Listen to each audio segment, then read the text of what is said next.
ਅਸੀਂ ਬੈਠੇ ਹਾਂ 358 ਚੱਕ ਦੇ ਵਿੱਚ, ਤਹਿਸੀਲ ਦੁਨੀਆਪੁਰ, ਜ਼ਿਲ੍ਹਾ ਲੋਧਰਾ। ਪਹਿਲਾਂ ਤਹਿਸੀਲ ਲੋਧਰਾ ਸੀ, ਜ਼ਿਲ੍ਹਾ ਮੁਲਤਾਨ ਸੀ। ਉਹਦੇ ਵਿੱਚ ਬੈਠੇ ਹਾਂ ਇੱਕ ਬਾਬਾ ਦੀਨ ਮੁਹੰਮਦ ਦੇ ਕੋਲ। ਉਹਨਾਂ ਕੋਲੋਂ ਪੁੱਛਦੇ ਹਾਂ ਜੀ ਵੀ ਇੰਡੀਆ ਦਾ ਉਹਨਾਂ ਦਾ ਪਿੰਡ ਕਿਹੜਾ ਸੀ, ਉਹ ਗੱਲਬਾਤ ਪੁੱਛਦੇ ਹਾਂ। अस्सलाम वालेकुम बाबा जी, की हाल आ?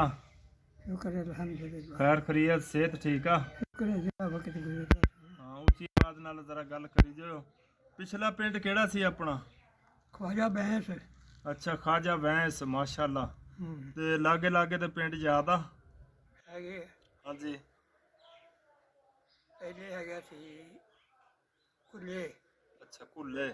ਕੁੱਲੇ हाँ। ਫਿਰ ਹੈਗਾ ਸੀ ਆਖੀ ਟੁੰਡਾ। अच्छा। ਉਸ ਤੋਂ ਅੱਗੇ ਸੀ ਨਵਾਂ ਪਿੰਡ। अच्छा। ਉਸ ਤੋਂ ਅੱਗੇ ਸੀ ਚਾਂਚਕ। अच्छा। ਉਸ ਤੋਂ ਅੱਗੇ ਸੀ ਸਿਆਲਕੋਟ। ਉਹਨਾਂ ਦਾ ਹੈਗਾ ਸੀਗਾ ਸ਼ਤਾਬਕੋਟ। अच्छा, ये सारे मुसलमानों दे सी?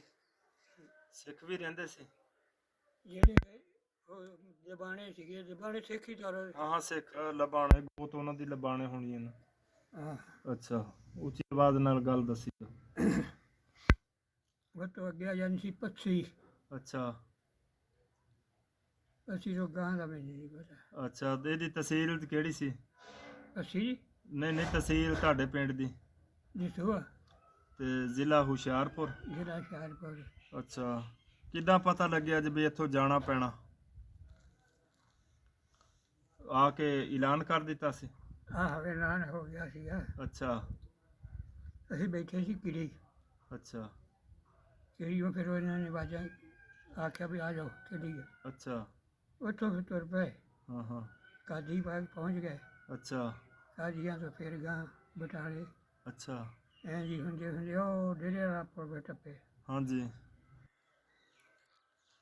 ਫਿਰ ਤੁਹਾਡੇ ਤੇ ਹਮਲਾ ਤਾਂ ਨਹੀਂ ਹੋਇਆ? ਨਹੀਂ, ਹਮਲਾ ਉਹ ਜਿਹੜਾ ਹੋਇਆ ਮੁੜ ਕੇ ਹੋਇਆ। ਅੱਛਾ, ਉੱਚੀ ਆਵਾਜ਼ ਨਾਲ ਦੱਸੀ ਜਾਓ। ਅੱਛਾ, ਉਹੀ ਹਮਲਾ ਹੋਇਆ ਪਿੰਡ ਦੇ ਵਿੱਚ? ਨਹੀਂ, ਪਿੰਡ ਦੇ ਵਿੱਚ ਜੀ। ਹਾਂ। ਉਹਨੇ ਸਾਨੂੰ ਪਾ ਲਿਆ ਸੀ ਕਾਦੀਆਂ ਤੋਂ ਨਹਿਰੇ। ਅੱਛਾ। ਐ ਨਹੀਂ ਜਾਂਦਾ ਤੱਤਰ ਵਾਲਾ ਪੁਲ ਆਈ ਸੀਗਾ। ਅੱਛਾ। ਉੱਥੋਂ ਫਿਰ ਮੁੜ ਕੇ ਪਾਇਆ ਫਿਰ ਦੂਸਰੀ ਨਹਿਰੇ। ਅੱਛਾ। ਉੱਥੋਂ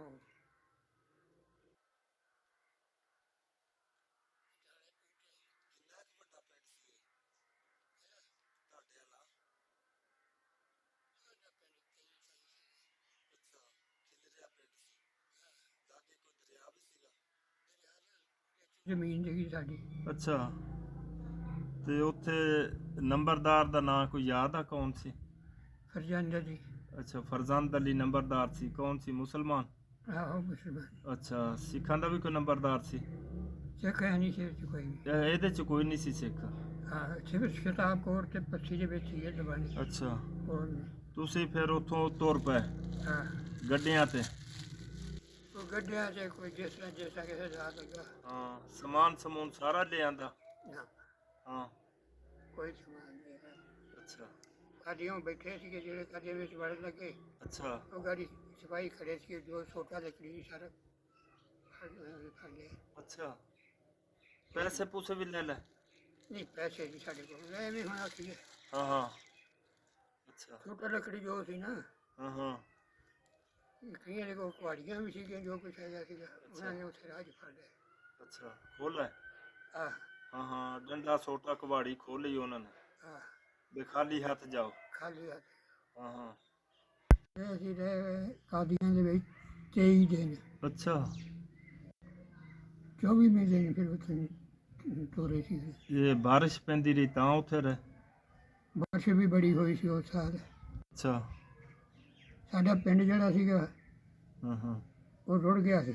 ਅੱਛਾ, ਪਹਿਲਾਂ ਹੀ? ਅਸੀਂ ਇੱਥੇ ਕਾਦੀਆਂ ਹੀ ਸੀਗਾ, ਜਿੱਥੇ ਸਾਨੂੰ ਆਣ ਕੇ ਦੱਸਿਆ ਉੱਥੇ ਸਿੱਖ ਸੀਗੇ ਔਰਖਾਂ ਦੇ। ਅੱਛਾ।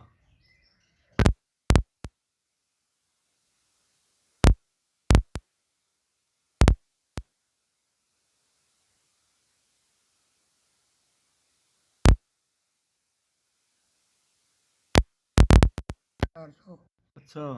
ਉਹ ਫਿਰ ਇੱਥੇ ਕਾਦੀਆਂ ਹੀ ਦੇ। ਅੱਛਾ।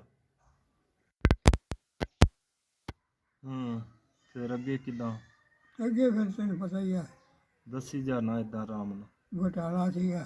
ਅੱਛਾ ਬਟਾਲਾ। ਚੜ੍ਹਦੇ ਪਾਸੇ ਰਹੇ, ਅੱਛਾ ਫਿਰ ਕੁਤਬ ਦੇ ਪਾਸੇ ਰਹੇ, ਜੀ ਜੀ। ਫਿਰ ਅੱਗੇ ਆ ਗਏ ਭਾਗੋ ਵਾਲੀ ਭਾਗੋ ਵਾਲੀ ਪਿੰਡ ਸੀ। ਪਿੰਡ ਸੀਗਾ। ਅੱਛਾ ਉੱਥੇ ਸਿੱਖਾਂ ਦਾ ਇਕੱਠ ਬਹੁਤ ਸੀਗਾ। ਹਾਂ ਹਾਂ। ਤੇ ਇਹਨਾਂ ਦੇ ਵਿੱਚ ਜਾਣ ਕੋਈ ਨਹੀਂ ਦੇਣਾ। ਅੱਛਾ ਉਹਨਾਂ ਨੇ ਵੀ ਕਰਫਿਊ ਲਾਤਾ। ਅੱਛਾ ਫਿਰ ਫੌਜ ਨੇ ਜੀ ਜੀ। ਉੱਥੋਂ ਫਿਰ ਉਹਨਾਂ ਤੋਰਿਆ। ਅਸੀਂ 6-7 ਵਜੇ ਉੱਥੇ ਪੁਲ 'ਤੇ ਪਹੁੰਚੇ, ਡੇਰੇ ਆਪਾਂ ਉੱਥੇ ਲਾਉਂਦਾ। ਅੱਛਾ ਉੱਥੋਂ ਗਾਂ ਫਿਰ ਜਿੱਧਰ ਕਿਸੇ ਦਾ ਦਿਲ ਹੋਈ ਤਾਂ ਉੱਧਰ ਨੂੰ ਚਲੇ ਗਿਆ। ਅੱਛਾ ਕੋਈ ਸਿਆਲਕੋਟ ਵੱਲ ਨੂੰ ਚਲੇ ਗਏ, ਕੋਈ ਨਹਿਰੋਵਾਲ ਚਲੇ ਗਏ। ਹਾਂ ਹਾਂ। ਤੁਹਾਡੇ ਰਿਸ਼ਤੇਦਾਰ? ਰਿਸ਼ਤੇਦਾਰ ਸਾਡੀ ਸੀਗੀ ਸ਼ੇਖੂਪੁਰ ਦੇ ਵਿੱਚ ਅੱਛਾ ਪਹਿਲਾਂ ਹੀ। ਪਹਿਲੇ ਜੀ। ਅੱਛਾ ਉੱਥੋਂ ਫਿਰ ਜਿੱਧਰ ਜਿੱਧਰ ਕਿਸੇ ਦਾ ਨਹੀਂ ਉਹ ਤਾਂ ਖੈਰ ਠੀਕ ਆ। ਮੈਂ ਇਹ ਪੁੱਛਦਾ ਵੀ ਉਹ ਜਿਸ ਵੇਲੇ ਉਹ ਤੁਸੀਂ ਉੱਥੋਂ ਆ ਗਏ, ਤੁਹਾਡਾ ਕੋਈ ਨਫਾ ਨੁਕਸਾਨ ਜਾਨੀ ਤਾਂ ਨਹੀਂ ਹੋਇਆ? ਮੁੜ ਕੇ ਨਹੀਂ ਹੋਇਆ। ਪਹਿਲਾਂ ਹੋਇਆ ਕੋਈ ਜਾਨ ਗਈ ਆ? ਪਹਿਲੇ ਹੋਰ ਗਏ, ਸਭ ਵਿੱਚ ਗਏ ਸਾਡੇ 1-2 ਬੰਦੇ ਵੀ ਮਰ ਗਏ। ਅੱਛਾ ਮੁੜ ਕੇ ਨਹੀਂ ਕੋਈ ਹੋਇਆ। ਅੱਛਾ। ਤੇ ਫਿਰ ਤੁਸੀਂ ਲਾਸ਼ਾਂ ਕੱਟੀਆਂ ਵੱਡੀਆਂ ਦੇਖੀਆਂ? ਹਾਂ ਉਤੋਂ ਦੀ ਲੰਘੇ ਆ। ਅੱਛਾ ਜਿਹੜੇ ਹੁਣ ਰਾਜ ਪਏ ਸੀਗੇ ਹਾਂ ਹਾਂ। ਉਹ ਪਟੜੀ ਦੇ ਉੱਤੇ ਨਹੀਂ ਚੜ੍ਹਨ ਦਿੰਦੇ, ਨਹਿਰ ਦੇ ਵਿੱਚ ਤੋਰਦੇ ਸੀ। ਅੱਛਾ ਹੁਣ ਜਿਹੜੇ ਨਹਿਰ ਦੇ ਵਿੱਚ ਵੱਡੇ ਪਏ ਸੀ ਉਹਨਾਂ ਦੇ ਉੱਤੋਂ ਦੀ ਫਿਰ ਲੰਘਣਾ ਪੈਂਦਾ ਸੀ। ਅੱਛਾ ਉਹਨਾਂ ਦੇ ਉੱਤੋਂ ਦੀ ਪੈਰ ਰੱਖ ਰੱਖ ਕੇ ਤੇ ਤੁਸੀਂ? ਜਿੱਦਾਂ ਕਿਸੇ ਦਾ ਕੋਈ ਲਾਂਘੇ ਨਹੀਂ ਲੰਘਿਆ, ਕੋਈ ਉੱਤੋਂ ਨਹੀਂ ਲੰਘਿਆ। ਜੀ ਜੀ। ਬੱਚੇ ਬੁੱਚੇ ਵੀ ਸਾਰੇ ਹੀ ਕਿ ਕੋਈ ਬੱਚਾ ਕੱਟਿਆ ਵੱਡਿਆ ਦੇਖਿਆ ਤੁਸੀਂ? ਨਹੀਂ ਅੱਛਾ ਵੱਡੇ ਬੰਦੇ ਜਨਾਨੀਆਂ? ਨਹੀਂ ਕੋਈ ਨਹੀਂ। ਸਾਡੇ ਵਿੱਚੋਂ 1-2 ਬੰਦੇ ਉੱਥੇ ਗੁਜ਼ਰ ਗਏ ਸੀ, ਗੁਜ਼ਰ ਗਏ। ਸ਼ਹੀਦ ਹੋ ਗਏ ਸੀ। ਹਾਂ ਅੱਛਾ ਫਿਰ ਤੁਸੀਂ ਆ ਗਏ ਇੱਥੇ? ਫਿਰ ਆ ਗਏ ਸਦਰੇ, ਫਿਰ ਉੱਥੇ ਗਏ ਅੱਛਾ ਵਜ਼ੀਰਾਬਾਦ ਗੱਡੀ ਦੇ ਉੱਤੇ ਬੈਠੇ। ਹਾਂ ਫਿਰ ਆ ਗਏ ਸਦਰੇ। ਅੱਛਾ ਸਦਰੇ ਸਾਡੇ ਨਾਲ ਬੰਦਾ ਸੀਗਾ, ਅੱਛਾ ਉਹਦੇ ਚਾਚੇ ਦੇ ਪੁੱਤ ਸੀਗੇ ਉੱਥੇ, ਉਹਨਾਂ ਦੇ ਕੋਲ ਵੀ ਬਹਿ ਕੇ ਅਸੀਂ ਰੋਟੀ ਖਾਧੀ। ਅੱਛਾ ਉੱਥੋਂ ਤੁਰ ਪਏ, ਫਿਰ ਸ਼ੇਖੂਪੁਰ ਆ ਗਏ। ਜੀ ਜੀ। ਸ਼ੇਖੂਪੁਰੋਂ ਫਿਰ ਉਹਦੇ ਵਿੱਚ ਬੱਸ 'ਚ ਬੈਠੇ, ਅੱਛਾ ਪੰਜਵਾਂ ਆਣ ਉਤਰੇ। ਅੱਛਾ ਪੰਜਵਾਂ ਦੇ ਨਾਲ ਹੀ ਸਾਡੇ ਪਿੰਡ ਦੇ ਹੈਗੇ ਸੀ ਬੰਦੇ। ਅੱਛਾ ਕੋਈ ਉਹਨਾਂ ਦੇ ਕੋਲ ਰਹਿ ਗਿਆ, ਕੋਈ ਗਾਂ 3 ਪਿੰਡ ਸੀਗੇ ਸਾਡੇ ਇੱਥੇ।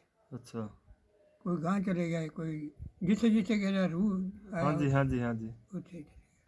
ਅੱਛਾ ਤੁਸੀਂ ਫਿਰ ਇੱਥੇ ਦੁਨੀਆਪੁਰ ਦੇ ਵਿੱਚ ਆ ਗਏ? ਫਿਰ ਅਸੀਂ ਆਏ ਉੱਥੇ ਰਹੇ ਸ਼ੇਖੂਪੁਰ ਅੱਛਾ 8-10 ਦਿਨ। ਹੂੰ। ਫਿਰ ਉੱਥੋਂ ਇੱਥੇ ਆ ਗਏ ਦੁਨੀਆਪੁਰ। ਅੱਛਾ ਜਿੱਦਾਂ ਜਿੱਦਾਂ ਕਿਸੇ ਦਾ ਇੱਕ ਦੂਜੇ ਹਾਂਜੀ ਹਾਂਜੀ। ਫਿਰ ਇੱਥੇ 5 ਤੱਕ ਕਿੱਦਾਂ ਪਹੁੰਚੇ ਦੁਨੀਆਪੁਰ ਆ ਕੇ? ਫਿਰ ਕੋਈ ਲਿਆਂਦਾ, ਕੋਈ ਦੋਸਤ ਇੱਥੇ ਰਹਿੰਦੇ ਸੀ ਆਪਣੇ ਰਿਸ਼ਤੇਦਾਰ? ਨਾਲ ਹੀ ਪਿੰਡ ਹੈਗਾ ਸੀ ਕੰਮਾਂ ਵਾਲੀ, ਅੱਛਾ ਮੁਸਲਮਾਨਾਂ ਦਾ ਪਿੰਡ ਸੀ। ਅੱਛਾ ਅੱਗੇ ਹੈਗਾ ਸੀ ਨੱਥੂ ਵਾਲਾ, ਅੱਛਾ ਅੱਗੇ ਹੈਗੀਆਂ ਭੇਟਾਂ।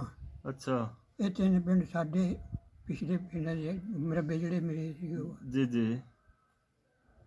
ਉਹ ਫਿਰ ਤੁਸੀਂ ਇੱਥੇ ਦੁਨੀਆਪੁਰ ਆ ਗਏ? ਇਹ ਦੁਨੀਆਪੁਰ ਆ ਗਏ। ਹਾਂ ਹਾਂ। ਦੁਨੀਆਪੁਰ ਤੋਂ ਫਿਰ 5 ਤੱਕ ਪੈਦਲ ਹੀ ਆਏ? ਨਹੀਂ ਹਾਂ ਉੱਥੋਂ ਪੈਦਲ ਨਹੀਂ ਆਏ। ਹਾਂ 2 ਪਿੰਡ ਤੀਸਰੇ ਪਿੰਡ ਦੇ ਵਿੱਚ ਆਏ। ਫਿਰ ਉਹਦਾ ਨਾਂ ਸੀ ਭੋਰ। ਅੱਛਾ ਕੀ ਪਿੰਡ ਦਾ ਨਾਂ ਸੀ? ਪਿੰਡ ਦਾ ਨਾਂ ਸੀਗਾ ਨੌਦੇ। ਅੱਛਾ ਨੌਦੇ। ਹਾਂ ਨੌਦੇ ਪਿੰਡ ਤੁਸੀਂ ਦੇਖਿਆ? ਨੌਦੇ ਹੀ ਰਹੇ ਸੀ 7-8 ਦਿਨ। ਅੱਛਾ ਉੱਥੋਂ ਫਿਰ ਗਾਂ ਸਾਡੇ ਆਪਣੇ ਬੰਦੇ ਸੀ, ਉਹਨਾਂ ਦੇ ਕੋਲ ਅੱਛਾ ਚਲੇ ਗਏ। ਹੂੰ। ਬਸ ਇਹੋ ਕੁਛ ਸੀ ਸਾਡੇ ਕੋਲ। ਨਾ ਬੜਾ ਦਿਲ ਖੁਸ਼ ਹੋ ਗਿਆ। ਇੱਕ ਨਸੀਹਤ ਕਰ ਦਿਓ ਨਵੀਂ ਨਸਲ ਨੂੰ ਵੀ ਕੀ ਕਰਨ ਤਾਂ ਜ਼ਿੰਦਗੀ ਅੱਛੀ ਗੁਜ਼ਰੂਗੀ। ਤੁਹਾਡੀ ਤਾਂ ਹੁਣ 90 ਸਾਲ ਉਮਰ ਹੋ ਗਈ, ਤੇ ਇੱਕ ਨਸੀਹਤ ਕਰ ਦਿਓ ਇੱਕ ਨਵੀਂ ਨਸਲ ਨੂੰ ਵੀ ਕੀ ਕਰਨ ਤਾਂ ਜ਼ਿੰਦਗੀ ਅੱਛੀ 90 ਗੁਜ਼ਰੂ। ਛੱਡ ਗਏ 93-95 ਸਾਲ। ਅੱਛਾ ਮਾਸ਼ਾਅੱਲਾ 94-95 ਸਾਲ। ਇੱਕ ਨਸੀਹਤ ਕਰ ਦਿਓ ਨਵੀਂ ਨਸਲ ਨੂੰ। ਅੱਲਾ ਹਦਾਇਤ ਦੇਵੇ ਸਭ ਨੂੰ। ਉਹ ਤਾਂ ਖੈਰ ਠੀਕ ਹੈ। ਇੱਕ ਤੁਸੀਂ ਵੀ ਕਹਿ ਦਿਓ, ਬੇਸ਼ੱਕ ਇੱਕ ਗੱਲ ਕੋਈ ਕਹਿ ਦਿਓ ਹਦਾਇਤ ਦੀ ਵੀ ਕੀ ਕਰਨ ਤਾਂ ਅੱਛੀ ਜ਼ਿੰਦਗੀ ਗੁਜ਼ਰੂਗੀ। ਅਸੀਂ ਤੇ ਇਹ ਜਿੰਨੇ ਜੋਗੇ ਆ ਗਏ ਇੰਨੇ ਜੋਗੇ ਹੀ ਆ, ਬਸ ਹੋਰ ਗੱਲ ਕੋਈ ਨਹੀਂ। ਨਹੀਂ, ਇੱਕ ਹਦਾਇਤ ਦੀ ਗੱਲ ਨਵੀਂ ਨਸਲ ਨੂੰ ਤੁਸੀਂ ਦੱਸ ਦਿਓ, ਤੁਹਾਡਾ ਜ਼ਿੰਦਗੀ ਦਾ ਤਜਰਬਾ ਵੀ ਕੀ ਕਰਨ ਤਾਂ ਸਹੀ ਜ਼ਿੰਦਗੀ ਗੁਜ਼ਰਦੀ ਹੈ। ਤੁਸੀਂ ਵੀ ਤਾਂ ਗੁਜ਼ਾਰੀ ਹੈ ਨਾ ਜ਼ਿੰਦਗੀ, ਵੀ ਝੂਠ ਨਾ ਬੋਲਣਾ। ਝੂਠ ਤੋਂ ਬਚੋ, ਹਾਂਜੀ ਕਿਸੇ ਦਾ ਨੁਕਸਾਨ ਨਾ ਕਰੋ। ਹਾਂਜੀ ਹਾਂਜੀ, ਇਹੀ ਗੱਲਬਾਤ। ਤੇ ਮਾਂ ਬਾਪ ਦੀ ਖਿਦਮਤ ਕਰ। ਮਾਂ ਬਾਪ ਦੀ ਖਿਦਮਤ ਕਰੋ, ਰੱਜ ਕੇ ਜਿੰਨੀ ਹੋ ਸਕੇ। ਜੀ ਜੀ, ਇਹੀ ਉਹਨਾਂ ਦੀ ਤਰੱਕੀ ਦਾ ਰਾਜ਼ ਆ। ਇਦਾਂ ਨਹੀਂ, ਹਾਂ, ਹੁਣ ਅਸੀਂ ਇੱਥੇ ਪੰਚਾਕੇ 'ਚ ਬੈਠੇ ਹਾਂ। ਪੰਜ ਆ। ਅੱਛਾ, ਮਾਸ਼ਾਅੱਲਾ, ਬੜਾ ਦਿਲ ਖੁਸ਼ ਹੋ ਗਿਆ। ਬਾਬਾ ਦੀਨ ਇੱਥੇ ਮੁਹੰਮਦ ਜ਼ਮੀਨ ਮੇਰੀ ਹੈਗੀ ਆ